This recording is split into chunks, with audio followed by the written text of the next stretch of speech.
வாக்காளர் பட்டியல் முறைகேடுகளை கண்டித்து டெல்லியில் தேர்தல் ஆணைய அலுவலகம் நோக்கி ஊர்வலமாக சென்ற இந்தியா கூட்டணி நாடாளுமன்ற உறுப்பினர்கள் தடுத்து நிறுத்தப்பட்டனர்.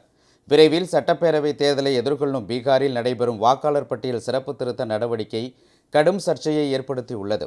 இந்த பிரச்சனையை எழுப்பி எதிர்க்கட்சி உறுப்பினர்கள் அமளியில் ஈடுபடுவதால் நாடாளுமன்ற மழைக்கான கூட்டத்தொடர் முடங்கியுள்ளது. மேலும் பாஜகவுக்கு ஆதரவாக தேர்தல் ஆணையம் வாக்கு திருட்டில் ஈடுபடுவதாக ராகுல் காந்தி தெரிவித்த குற்றச்சாட்டும் பரபரப்பை ஏற்படுத்தியுள்ளது. இந்நிலையில் தேர்தல் ஆணைய அலுவலகத்தை முற்றுகையிடும் போராட்டத்தை அறிவித்த இந்தியா கூட்டணியைச் சேர்ந்த நாடாளுமன்ற உறுப்பினர்கள் இன்று காலை நாடாளுமன்ற வளாகத்தில் இருந்து ஊர்வலமாக புறப்பட்டனர். ராகுல் காந்தி தலைமையில் சென்ற அவர்களை வழியிலேயே காவல்துறையினர் தடுத்து நிறுத்தினர்.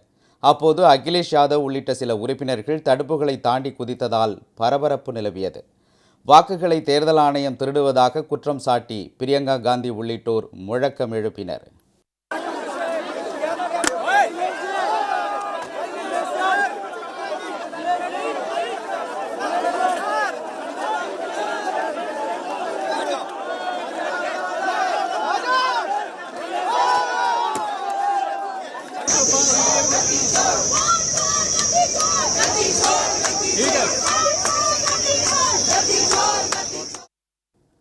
இதையடுத்து சாலையில் அமர்ந்து போராட்டம் நடத்திய நாடாளுமன்ற உறுப்பினர்களை காவல்துறையினர் கைது செய்தனர். வாக்கு திருட்டு உட்பட மக்களுக்கு உள்ள சந்தேகங்களை போக்குவது தேர்தல் ஆணையத்தின் கடமை என காங்கிரஸ் மக்களவை உறுப்பினர் சசி தரூர் தெரிவித்தார். அதே நேரம் எதிர்க்கட்சிகளின் போராட்டத்திற்கு பாஜக கண்டனம் தெரிவித்துள்ளது.